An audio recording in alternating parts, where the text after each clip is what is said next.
Welcome to the Reviews Without Remorse podcast with Joe, Kyle, and Ray. Be warned, the discussions in this podcast will contain detailed spoilers. Enter at your own risk and enjoy the show. So, I've actually never seen The Princess Bride before. Inconceivable! You keep using the word. I don't think it means what you think it means. And this is episode number 194, and in this episode, the boys will discuss our favorite cinematic car chases of all time, and then, want us to review The Princess Bride? As you wish. We will discuss 1987's The Princess Bride.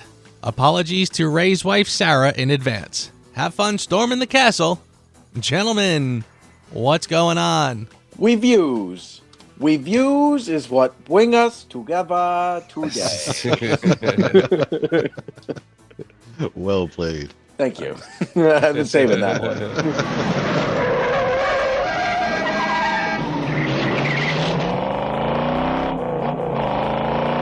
So we were also talking about our favorite car chases and our favorite car chase movies. Couple of things on my list. Guys, what do you got? Well, this kind of naturally flows out of the Gene Hackman conversation because one of the ultimate car chases, as far as I'm concerned, is The French Connection with Gene Hackman playing Popeye Doyle. And I think the stunt driver's name was Bill Hickman or something like that. The same person who did another classic car chase I'm sure we're going to mention later. But French Connection, one of the best. Ray, what do you got? Oh man, I wasn't sure what format we were going to use, so I went with top five. French Connection almost made my list. It was nudged out, but I kind of took a liberty here, and I added an honorable mention at number 6. At one of my favorite chases of all time, Pee Wee Herman's Great Adventure. It's a bicycle. Not a car chase, but that is one of the best chases ever, and he has the James Bond car of bicycles. Nice. So not on my official list. It's an honorable mention, but my number 5 I have Quantum of Solace, the opening sequence. That's love that interesting. car chase. It's got Bourne vibe. Well, the whole movie has Bourne vibes, but it's so chaotic. Just an insane sequence. Number 4, I have The Rock. I love the San Francisco chase downtown. Then with the stolen Ferrari. Or I'm only borrowing your Humvee. Love that scene. Number 3, Bullet. As soon that's as on my list as well. When he straps that seatbelt in, you know it's going down, and it delivers. It's a fantastic scene. My number 2, I'm not sure if you guys have actually seen this, and it's a different kind of car chase. The movie Drive. Oh yeah, that's a great car chase. So the opening scene is the one that I'm referring to. It's slow at parts. It's just super suspenseful. It's just a different kind of car chase, but I love that scene so much. Nice. And my number 1 is Gone in 60 Seconds. I mean, the whole movie is pretty much a car chase, but the climax car chase is just phenomenal. With Eleanor going back, going through the streets, dodging the cops, everything up until the cops. It's a great scene. Excellent. Those are all some really good picks. Pretty impressive. So yeah, I had a couple random ones, and I was sort of thinking a little outside the box too. I kind of went for like the Mad Max movies. Okay. Specifically, I was thinking the Road Warrior. Yeah, that's a good chase. Yeah. That's pretty incredible. And I know a lot of people like the newer Mad Max movies. I didn't quite get them as much as the as Road Warrior. I thought that's kind of the one. Ronin has a great one, and I have to confess, it's been a while since I've seen it, but I know the car chase in there is pretty spectacular. That's what I wrote down as my number 1. I love the chase in Ronin. Nice. So I also had to throw in Smoking the Bandit. Solid choice. I kind of felt like I wanted to, just all those great Hal Needham car movies, that like Cannonball Run, that one too. Those are always great.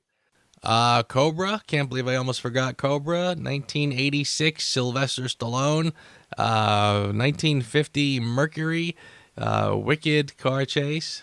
There's actually, speaking of James Bond, I kind of wanted to mention No Time to Die because I kind of felt like that one's got my favorite DB5 chase, which is kind of strange that the last film would have that. But yeah, I thought that was pretty spectacular, that car chase. Definitely. Well, I was going to ask you both what your favorite Bond movie car chases are, and you both already listed them. Neither one of them were the one that I was expecting. I wrote down Diamonds Are Forever. I love that one with the Mustang, and it does feel like a little bit of a Hal Needham chase because you've got redneck cops chasing a guy and a girl in a Ford Mustang. I mean, it might as well be Burt Reynolds driving it, but it's Sean Connery. Yeah. I think that's a great chase. Totally agree with you. That's actually not what I thought you were going to say. I was expecting The Spy Who Loved Me. I thought it's a good one too. I thought the Lotus chase was going to be the one you picked. I like your thinking. Solid choice. Yeah. The last one I'll mention is relatively new. Baby Driver. Oh yeah, good flick. That's a good pick. Yeah, and honestly, I don't know. It's mildly frustrating because the camera work is so good that I can't tell if all of that is completely stunt work or if there's a little CGI magic in that because it feels that good. Some of the stuff that he does, but yeah, overall it's just the overall effect is just spectacular. Yeah, I love the Hudson Hawk vibes in that movie as well with like the timing and the music and everything. Yeah. Covered a lot of great ones. Nobody said Blues Brothers? That was on my list. Blues Brothers is definitely on my list. Nice. As is The Bourne Identity. And another one that I don't really like this film, but the one thing I like about it is the car chase, and it's The Matrix Reloaded. That's really the only scene in the movie that I think is worth watching. It's a terrific car chase. Interesting, yeah. But it's not a movie that I rewatch ever. I think I saw it once, but the only time I've ever gone back and watched clips from it, it's been to watch the chase, which is really, really good. Yeah. You're talking about the highway scene? Yes. Yes. Yeah, that is pretty good stuff. I gotta hand it to you for there. I don't know if you fellas saw the movie Tenet, but that has a really good car chase, and it's done mostly in reverse. That's pretty cool too. Yeah, I do. I can't remember it. Yeah, but yes, I did see it. It's pretty great. It's a difficult movie to watch, but that's another one that don't really like the movie but love the car chase. Yeah, I think I've watched that movie like 3-4 times and I still don't get it, but the action is just awesome.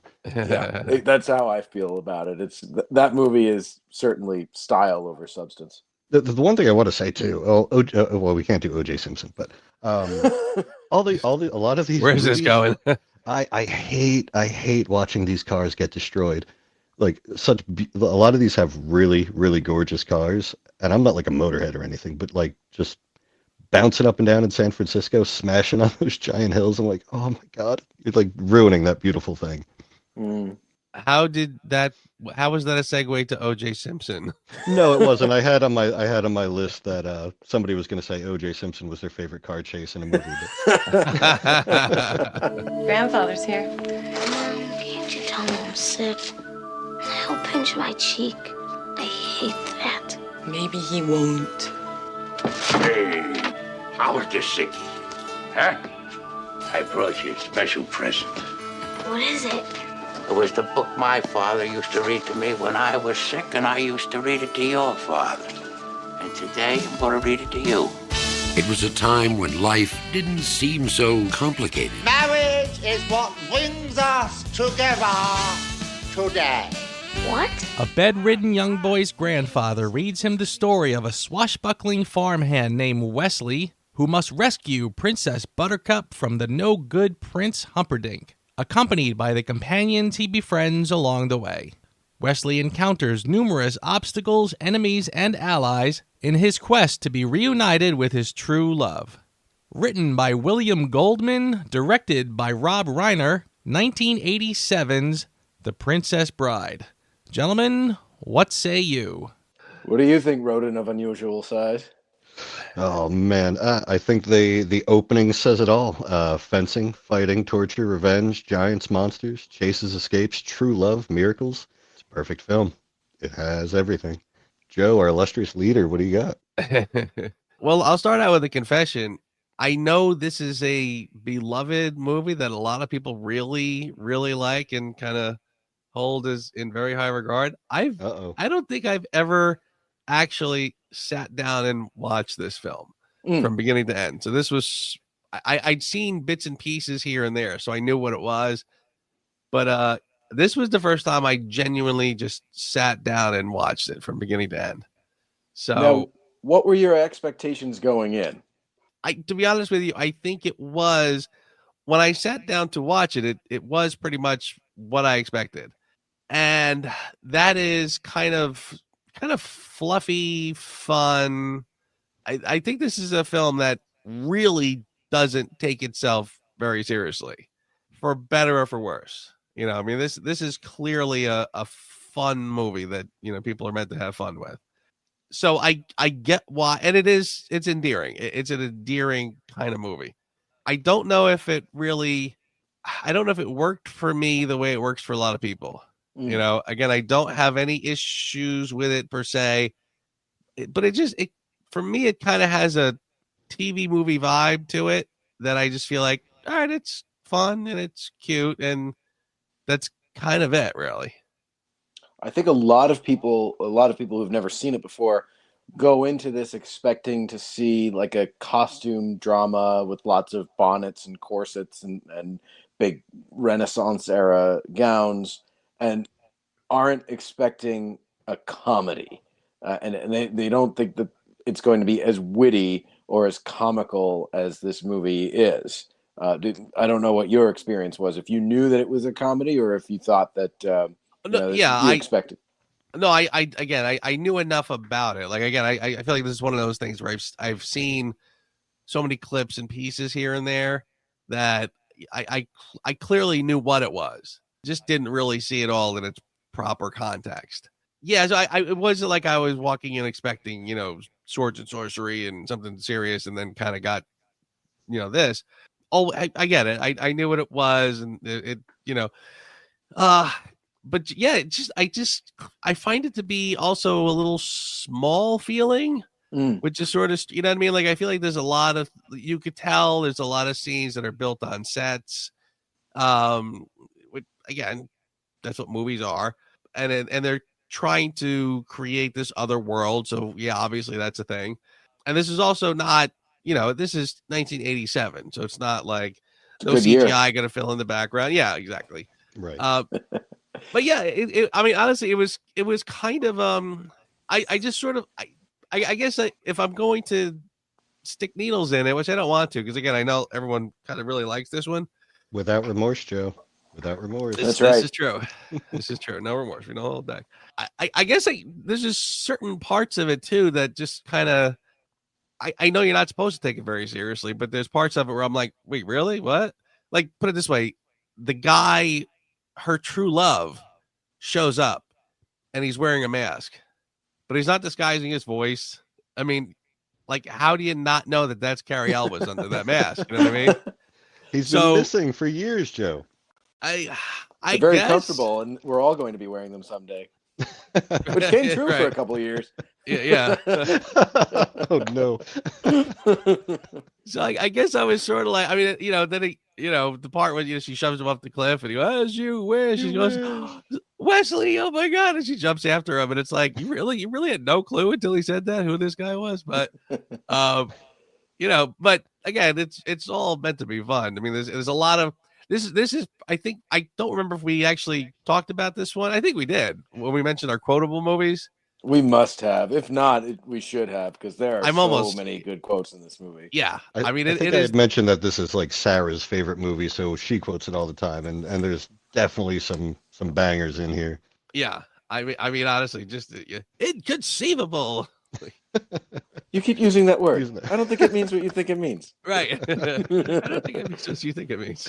There's a lot of good lines. I wonder if he's using the same wind as us. It was a time when life didn't seem so complicated. Marriage is what brings us together today. What? What? I'm killing myself once we reach the honeymoon suite. Wouldn't that be nice? A courtly age. Yeah, I mean it is good stuff. Incidentally too, there was a lot of Andre the Giant's dialogue I really had trouble with. I literally couldn't make out what he was saying half the time. That's one of those things that once you've seen this movie as many times as I have, right, you'll pick up on a lot more. Yeah. Oh, definitely. Yeah. But he clearly not a trained actor. The guy was a wrestler. So sure. He wasn't a filmmaker or a film actor by trade. Yeah. Hired for his size, not his acting chops. Yeah, exactly. And and effective. He is the Brute Squad. Yeah. 100%. Yeah. I mean, again, there's actually a few people in here that are kind of oddly cast. Like Christopher Guest to me is like, okay. I mean, I don't have a problem with him, but just like in a million years would I have ever thought to cast Christopher Guest in that part.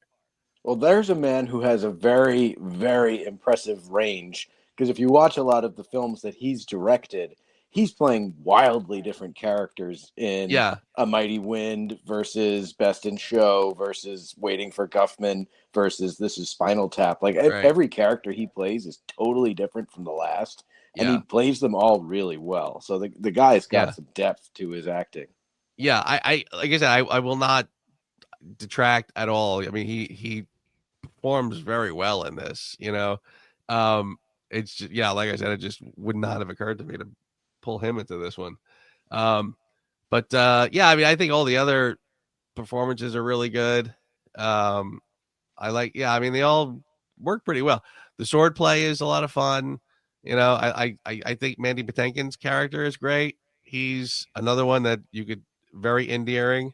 He could have had a standalone movie with that backstory. I love the revenge, how this movie just has stories within stories within stories. And Inigo Montoya's revenge story for his father is just top tier, especially the climax of that when he finally gets the count is phenomenal. You think he's dying and bleeding, and all of a sudden he just comes back. It's a badass moment. It was like Hulk Hogan, when they tried exactly. Just when you thought he was down, shaking. He's the Han Solo of the piece. He's the side character who helps the protagonists on their journey, but has become the iconic character. I mean, he is Han Solo, the one that everybody remembers, the one that everybody loves, even though he's not the main character. He's the guy. Yeah. Incidentally, too, as I was watching this, I'm looking at Cary Elwes going, how old is this kid? He looks like he's 12. 12, right? If he's old enough to shave in this movie, I'll be surprised. That's why he had to grow that little mustache. Yeah, seriously. I'm sure he had a draw. How about Miracle Max? Miracle Max, yeah. Billy Crystal. Yeah, Billy Crystal is with Miracle Carol Max. Kane as his wife. This cast is stacked, whether it's a small part or the leads. You have a lot of really impressive talent in this film. And I think, to Joe, your point, that's where the money went. I think the money went to the cast. Because it did not go really to special effects, visuals, sets, locations, music, all kind of do have that TV movie feel. I'll give you that. But they really made the money count when it came to the performers on screen. Yeah, I would agree with that. And they also there's a lot of monster effects in this, some creature effects that they had to do. So yeah, I that is the fun of this movie. Is it really is about the actors and the stories. So I mean, I could see how anybody would warm up to this movie. There's really not a wasted part in this. Every small part, it's somebody who's usually semi-recognizable, and kind of nails the part. So yeah, well done. What did you guys think of the whole bit with Alan Arkin as the grandfather Peter telling Falk. the story to You're close. What's that? Peter Falk. You're close. Columbo? Yeah. Peter Falk. That's right. Gonna lose my movie card there. Telling the story to Fred Savage it was his grandson. Do you think that elevates the film, or was that necessary? I love it because I see myself in the Fred Savage role. I can absolutely see that. The first time I saw this movie, I was that kid. And I was watching this movie for the adventure and for the sword fights and for climbing up rock faces. Now, when I watch it, I am always struck by how hilarious it is, by just how witty and funny and well written the movie is, as really essentially a comedy. But I was that little boy seeing this movie, so I like that framing device, and it also tells the viewer, like, hey, this is not Lord of the Rings, okay? So don't watch it that way. Don't take it too seriously. This is like a fun, frivolous movie. Not frivolous in a bad way, but you know, a movie that you're meant to sit down and enjoy and not have to think too much about. Just relax and sit back and have a good time. Yeah. It's crazy you said that, Kyle, because that's exactly what I was going to say. The first time I saw this movie, I think it was the same exact circumstances as Fred Savage. I was homesick one day, had TNT or whatever channel it was on, flipping through, and I'm like, Princess Bride. Is that a kissing movie? You know, that kind of thing. Right. And they open it with that, and I'm like, okay, I'll give it a shot. And then I thought it was hilarious, laughing my ass off with the Inconceivable. You had the Brute Squad, the fencing I thought was really cool, and again the revenge backstory that was really badass. The rodents of unusual size, all these really great. The shrieking eels. There's just so much going on in the movie. It's just charming and it's funny, and it's just one of those movies that, like Ocean's 11, I could just have on the TV where I'm flipping through like, oh, Princess Bride, and just leave that on. Yeah. It does have, it's funny when you talk about the shrieking eels and the rodents of unusual size, like little funny things like that do sort of make this movie. Like a lot of this movie is sort of hidden in the little accents here and there. There's not a lot of money in revenge. Yeah. I don't know. What do you think of the grandpa framing device? Yeah. Again, I'm watching it through today's lens. It's kind of funny watching Peter Falk, who's very old at this point. I don't even know if he's still alive. Watching him back then putting on the old makeup, sort of funny, but like a lot of movies are like that, where I thought it was interesting. I kind of thought it was interesting, possibly because this movie also has sort of tones of other films too, like the kid reading the story reminds me of the Never-Ending Story. Also, I was getting little bits of Krull from this movie. You know what I mean? Mm-hmm. Have you guys seen Krull? No, I've seen the Never-Ending Story. You guys never saw Krull? I never saw Krull. Oh my God, you should, if you like this, you should watch Krull. Yeah. Krull, Krull. It's you guys should check that one out. All right. Schwarzenegger flick? No, it's I don't know if there's anybody in there that I think it's a lot of unknowns. There's a lot of lesser known actors, but it's like this, but it is taking itself a little more seriously. Like it's trying to be a little more sword and sorcery and mythical things and stuff. And it's a little more like, like taking itself seriously. Okay. I'll have to check it out. I'll check it out. Cool. For sure. I think this is also the first time we ever saw Jet A. Yeah, that's true. Robin, Oh my right? God, that was her. You're right. That is absolutely true. Wow, I didn't put that together. We'll talk about her a little bit more later. It's kind of almost heartbreaking too, because she's so sweet and it's innocent in this one, and later on she's gonna be like, I think I'm gonna go catch AIDS and dump my kid on Forrest Gump's lap, and break Forrest's heart again, yeah, exactly, and again and again. I think I'm just gonna go ruin that guy's life again. Yeah, not a lot of true love. Yeah, exactly. She didn't learn that lesson when it came to Forrest. Yeah, I'd say that a little more life lessons in that one. Speaking of life lessons, did you guys pick up on any of the little subtle things that pop up in the film, like Inigo Montoya? He actually, at the beginning of the movie, when he has the sword fight with Wesley, he actually hands his sword to Wesley ahead of the duel. Mm-hmm. Like things like that. There's a lot of little moments throughout the movie that just build on different life lessons, like trust, friendship, you know, obvious ones like love and things like that as well. Yeah. Well, right off the bat, Wesley and Inigo like each other. They do realize, like, oh, this guy, you seem a decent fellow. I hate to kill you. You seem a decent fellow. I hate to die. Hate to be And they yeah. actually they like one another, and Inigo even says, like, I really only work for Vizzini to pay the bills. So there's no enmity between the two of them, and it's nice that they start out that way, respecting one another, and then they, as the story progresses, grow closer, and they each need each other to achieve their goals. So again, it's a lot like Han Solo and Luke Skywalker. Yeah. It's a very similar relationship. I will agree with that 100%. And I it's very easy to enjoy that relationship. In fact, I mean, honestly, it almost sort of makes you, I feel like looking at it through a modern cynical lens, it's, you look at that and you go, oh yeah, we don't really have to hate each other unless, you know what I mean? Like, what if we just like each other? Like, I kind of feel like other movies like that. Oh, you have to go take care of that guy. Oh, I'll get him. And now they're now they're enemies because somebody said so. Here it's like, yeah, I don't have to not like that guy just because you told me to. You know what I'm saying? Like, it was, I'm not even really doing it justice, but yeah, it was a really nice kind of vibe. It was a nice moment and everything. It was really good. It's such a sweet film. Like, everybody, they're all really just friends. Yeah. Yeah.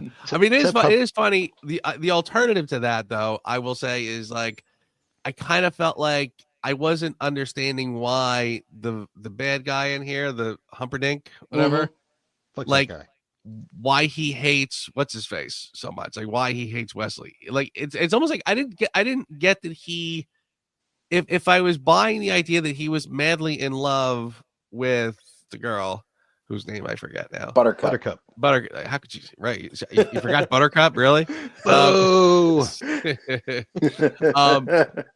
If he was really head over heels for Buttercup, I could see him being angry at Wesley because she really likes Wesley. You know what I mean? Her true love is Wesley. But I didn't really get that he was that into her. It was almost like, oh, I just chose the fairest of the land and the Jew, so we're gonna get married. So why is he so intent? Like, when he runs down to the torture chamber and, like, dials the thing up to all the way to the 11. top. Yeah, this one goes to 11. Different Christopher Guest. Yeah. So I guess that part was a little confusing to me. I didn't quite get that, but very minor quibble. He's not really in love with her, but the people are. And he's using her as a pawn in his scheme to go to war with the rival nation. He's going to murder her and frame this other country, and that as a casus belli. He doesn't really care about her. He just cares about his plot, and she's a pawn in that plot. Exactly. Yeah. There was little subtle rings of, like, Gladiator. He wants to be loved by the people, but they all love the other guy. Yeah.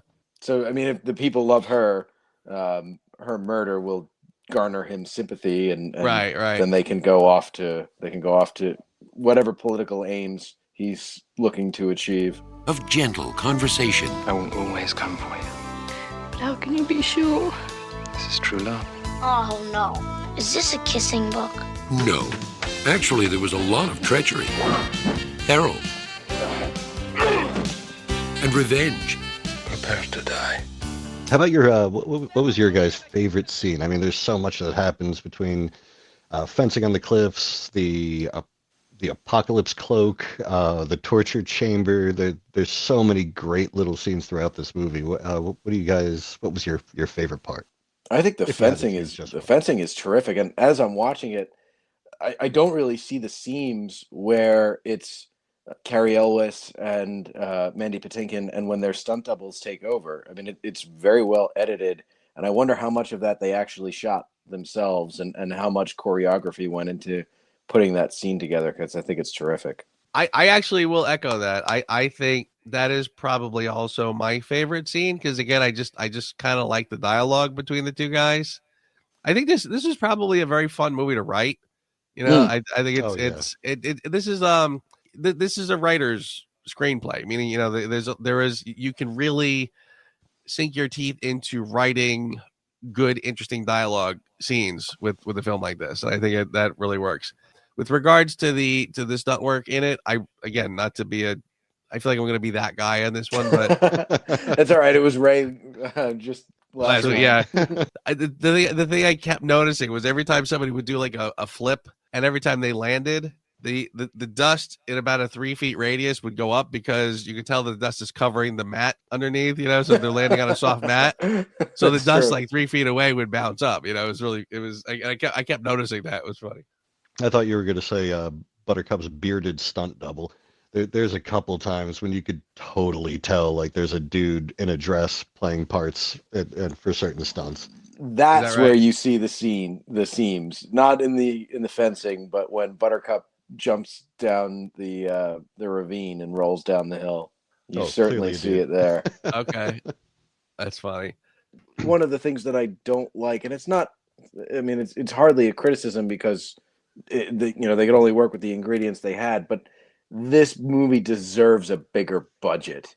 The special effects are a little ropey. The ROUS looks like a puppet. Like, it doesn't look that threatening. It really just looks like some sort of teddy bear or stop motion animation or something. It's really not that threatening. The music, I find, isn't grandiose enough in scenes like the fencing or the burgeoning romance between Buttercup and Wesley. Like it's certainly not a John Williams score. So I think that this movie, for as well written and well acted as it is, could use a bigger budget. But here's it. No. We're not remaking it. There's a lack of perfect movies in the world, Kyle. It'd be a shame to ruin this one. I'm not advocating for a remake of The Princess Bride. A sequel, maybe. Maybe. If you think about the movie as being interpreted through Fred Savage, the grandson's eyes, because it's the grandfather reading to him, and what we're seeing is what he's imagining in his head in the story. I think it makes it a little bit more palatable for some of those like budget concerns, because this is just it's just what the grandfather's reading is what we're seeing. It's not this big crazy blockbuster film. It's a story that is being read. You're absolutely right. I've changed my mind. Forget what I just said.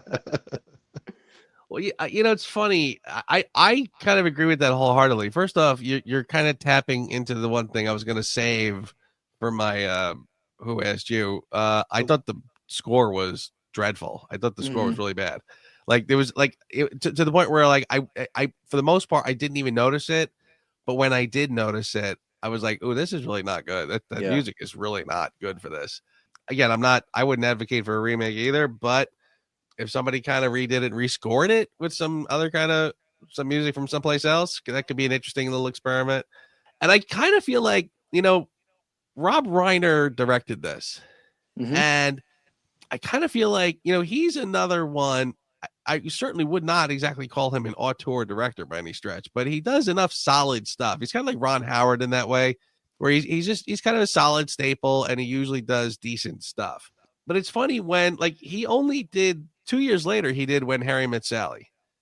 And I feel like that's a much more fleshed out, thought through film than this. You know what I mean? I kind of feel like if he had the same, he also did other things. He did Misery. He did Stand By Me. I mean, these are all pretty good movies, So I kind of feel like this something like I almost wonder if his heart was in this, doing this movie, or if he just kind of wanted to get through it, almost despite the fact that. And again, I know I'm sounding like that guy. Like, this is it's without remorse. Don't pick on this movie, dude. I mean, everybody loves this one. This is an endearing movie. The hate mail you're gonna get. Seriously. Sarah's not going to speak to me for two reasons that I know. But I mean, I guess, yeah, it's almost like I feel like the film and the story is so good and well written and well put together that it's almost like the beauty of the film just shines through regardless, through all the limitations in the sets and the score and that kind of thing. It does. I mean, but there's no for a film that is made to be a fantasy story, I find it to be lacking in style. Like if somebody asked me about the camera work or any of that sort of stuff, I'd be like, it's just is what it is. I mean, it's, nothing special about those things at all. So yeah, I mean, I think it works because the story is so well done, and it kind of works. It sort of shows why the sort of framework of the grandfather telling the story to the grandson. I mean, it does work because it does feel like a classic sort of fairy tale, and with that in mind, it works. But I kind of feel like it really could have been a pretty great movie if they put a little more polish in certain places. Yeah, but this is also the 80s where you have like Jim Henson, putting out like movies with puppets and stuff like that. So to have, I appreciate any movie that actually uses practical effects over CGI. So having certainly the rodents of unusual size, the shrieking eels, I just can't give it to the apocalypse cloak on fire. That just, but the other the creatures themselves and things like that. I think that's just echoing the era of the film with the 80s. Yeah, so I think look at Yoda. And how much better Yoda looks than the rodent of unusual size in a film from a similar era, pretty close to 1980 versus 1987, so not that much of a gap in time, and it just looks better because they had more money to spend on the effects.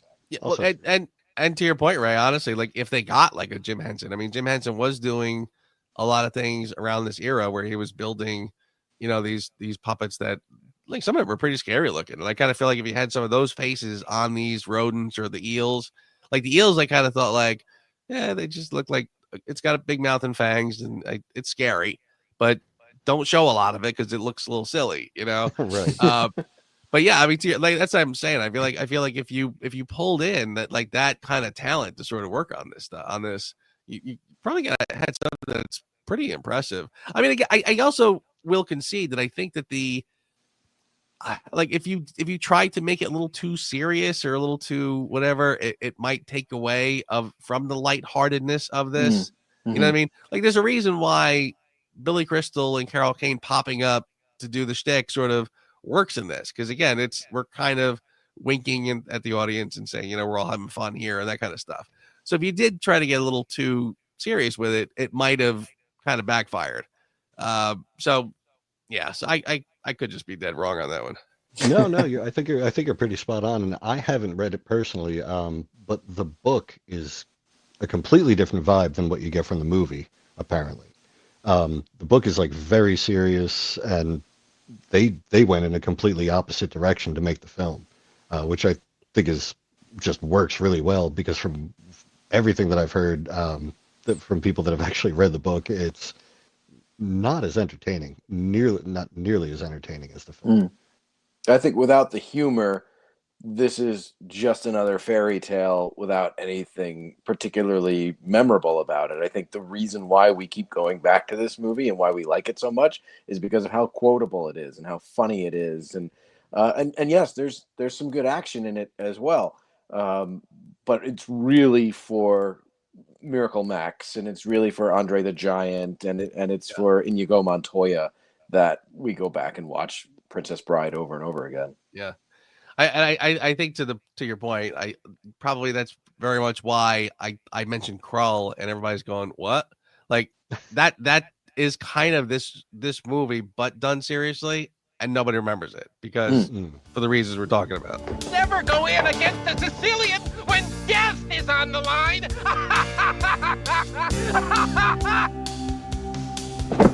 There were affairs of state. But I've got my country's 500th anniversary to plan, my wedding to arrange, my wife to murder, and Gilda to frame for it.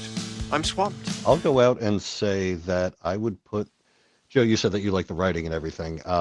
I'd put the banter in the movie between characters right up there with Ocean's 11, which all three of us really liked. I think that just the way that they talk and the characters talk and interact with each other, the jokes, especially Wesley's smart-ass, dialogue, just makes this film really enjoyable from that point of view.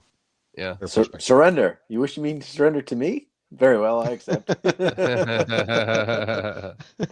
There are really, really good things in this movie. I totally, I totally admit it. I think that even the whole bit about he's following them in the boat, right? Follows them to the island, and then how he has to sort of dispatch all three of them one by one.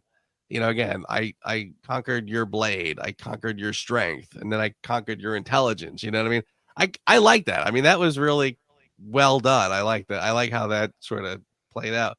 So yeah, I mean, again, it's not a dumb, story. It really is good. I like it for what it is. Interestingly, too, it's funny. It's interesting that now that I look back on it, he doesn't kill Montoya, he doesn't kill Andre the Giant, but the other guy, yeah, he gets killed because again, we just don't like that guy. We don't, he's the baddie.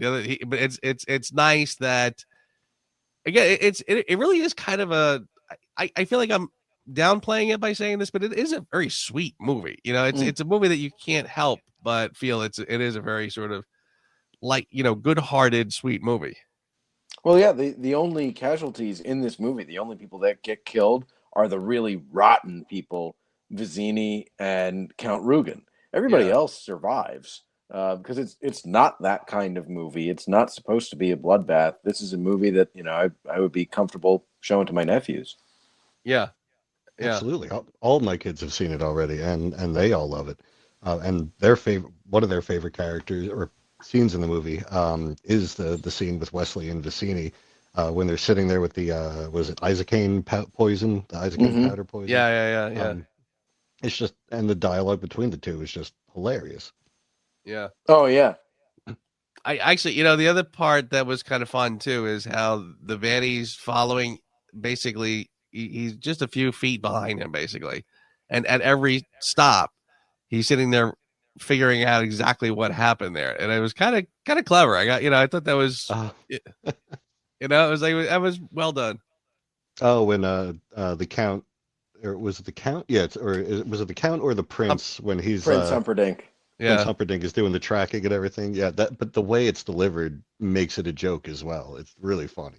It's funny, and at the same time, it gives him a little bit of character backstory because Buttercup does talk about what a great hunter he is, and that's the movie showing us without it hitting us over the head and telling us, well, he's a great hunter.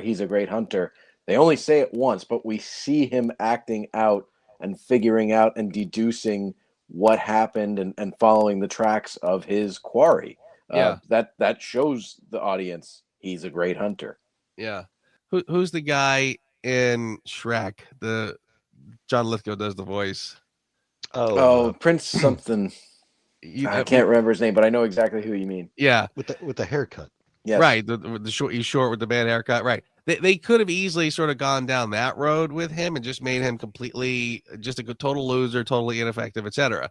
But they do give him his due in this. It's like they show him he is formidable. He's not a guy, who you don't take him lightly. He does sort of know what he's doing, and he's crafty. So good that they showed that. My Wesley will always come for me. Your Wesley is dead. I've seen worse. Bye-bye, boys. Have fun storming the castle. What is there to say about this that hasn't already been said? I know Cary Elwes wrote a book recently called As You Wish about his experiences filming this movie. So one of these days I got to check that one out. Definitely. I wonder if it tells the story about Andre the Giant's fart. Have you guys heard about that one? No, but I know it took him a whole barrel of beer to get drunk. Apparently he farted for so long, like lengthwise, like over time, farted so long. The director was like, Andre, are you okay? He's like, I am now, boss. That's funny. That's like Joe Biden farting in front of Camilla. You heard that story, right? Uh-huh. Apparently she was telling people, she goes, wow, that was the longest fart I've ever heard. Better than shitting your pants in front of the Pope. Yeah, there's that too. It's more than dirty. What's the difference? We've got him. Think it'll work? It would take a miracle. Goodbye! It's a story of love, a tale of adventure. Gentlemen, I think we're ready to do our scores. Who wants to take this first? Ray, why don't you take this one first? Because I'm curious to see where you go with this. As you wish. I'm gonna go 9.3. Wow. Yeah, this is damn near a perfect movie. I think it's family friendly. It's not something that I would obviously not ashamed to admit I enjoy as an adult. Literally, there's everything in there. The only reason I wouldn't score it higher than that is because of the flaws that you guys pointed out. In that some of the scenes do feel like it's a made-for-TV movie, budget-wise. Perfect example is the opening scene on top of the cliffs. Not when they're climbing up the cliffs trying to escape each other and everything, but the top of it just looks like that cheap stone scenery. It doesn't look like a big screen movie. To defend that, I will say that again, this is the way I always watch the movie, is that you're seeing the movie through the grandson's eyes. It's his imagination. So you don't need all that big blockbuster budget stuff. But it does kind of feel made for TV. But other than that, quotable, enjoyable, it's charming, it's funny. It has, again, a love story, action, monsters, everything that you would want in a movie. And it's funny as hell, too. So 9.2 for me. I'm going to give this one an 8.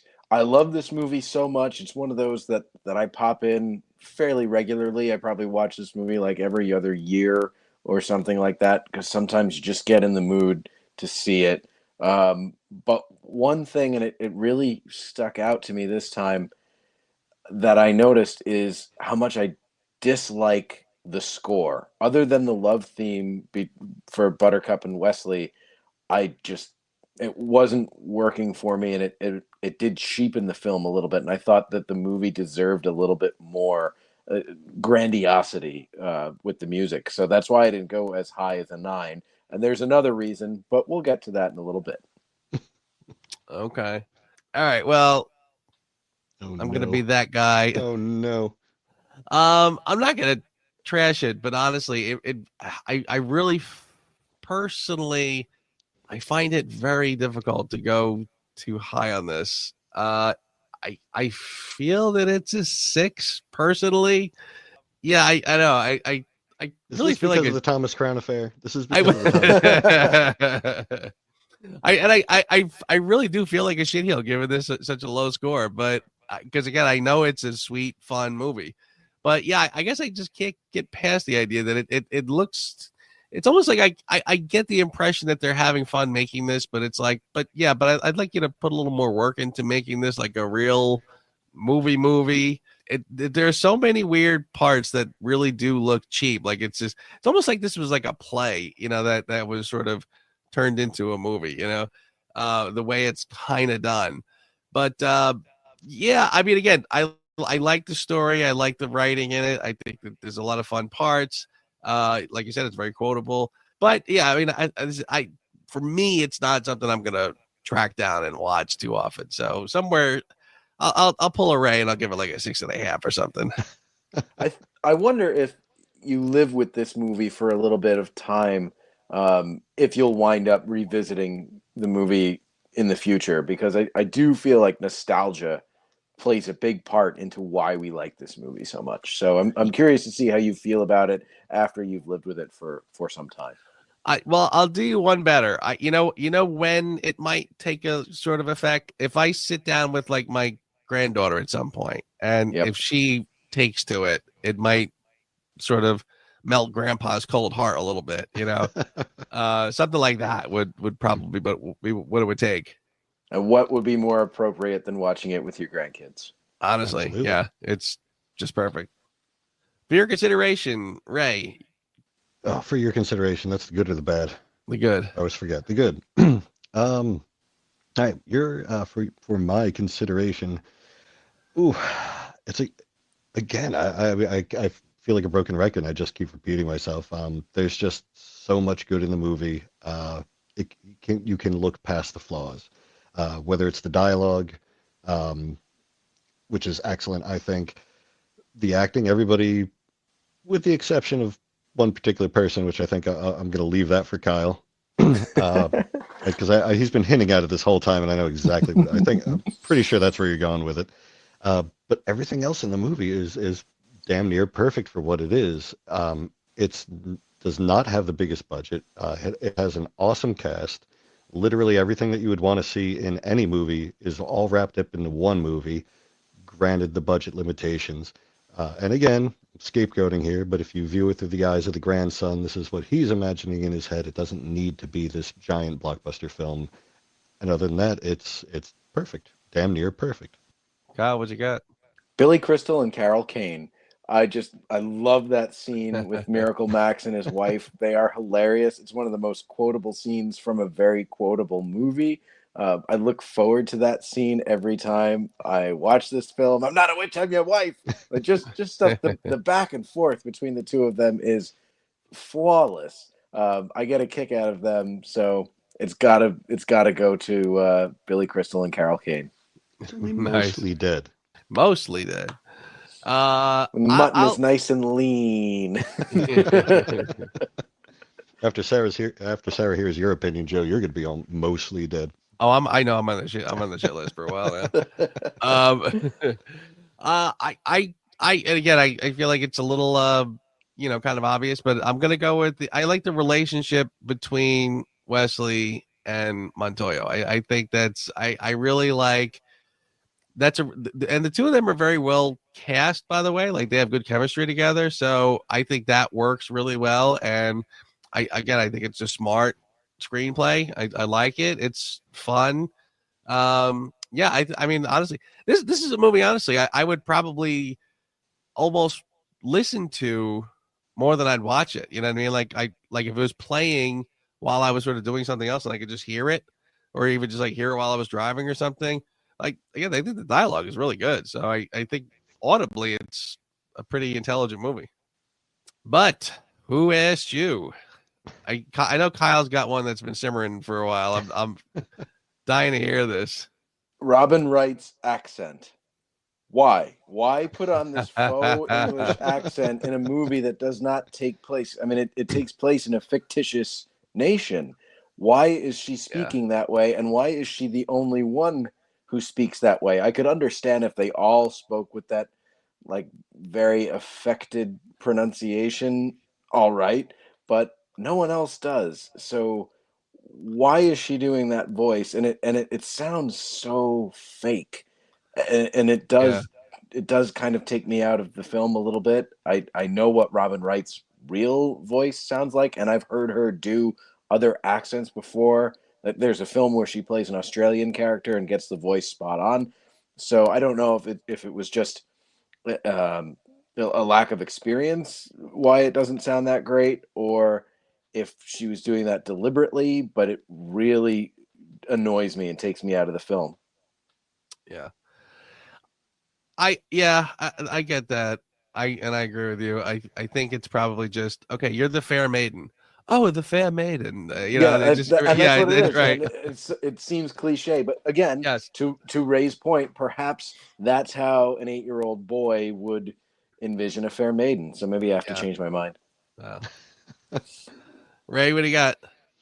I'm right again. It keeps happening, but I'm right there with Kyle. It wasn't so much the accent; it was just her acting in general throughout the film, compared to Wesley, Inigo Montoya, Vicini. Like, they all put everything into it, and hers just seemed a little lackluster compared to the rest of the cast. Agreed. She's a lot more stiff than everyone else. Everybody else is having the time of their lives, and she's taking it very seriously. She's doing Shakespeare, or she thinks she is. Right. Right. Nobody sent her the memo. Right. We're making a comedy. Yeah. I'm good in the spirit of just like if I could tweak one thing, just pick one that I think would have really improved things. I would say the score. I think the score really does not serve this film. And to your points earlier, I think this film deserved a better score. So yeah, I think you probably could have gotten a lot of mileage with just a really nice score to go with this. Completely agree. It's harpy. It's fun. Well, the love theme is great because it's played on a lute or some type of instrument to make it sound like it's of that time period. But everything else, watch them approach the cliffs of insanity and climb the rope. It's grating, and it does not add any tension to the scene whatsoever. It's as real as the feelings you feel. We're kissing again. Someday you may not mind so much. The Princess Bride.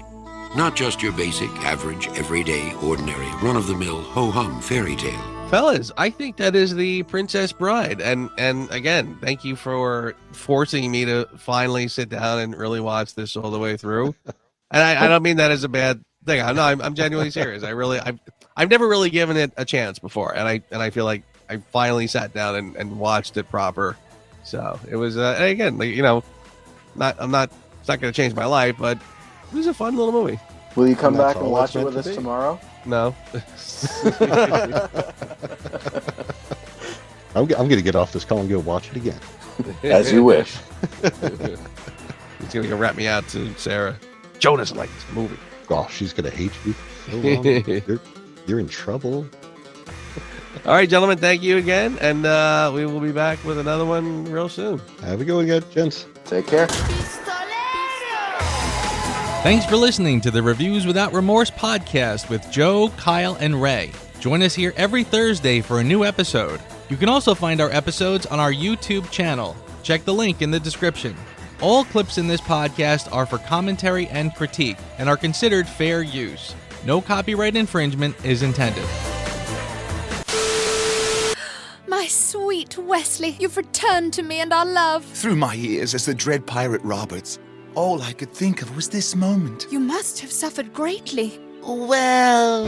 Take those prisoners! Slaughter them all! I'll take all the whores in Freeport! Sire, the finest iocane powder. Yeah, bitch! I'm the motherfucking dread pirate Roberts! No biggie, it was mostly sailing and fishing. But you were the most feared pirate on the open sea. Perhaps now is a good time to mention I have syphilis.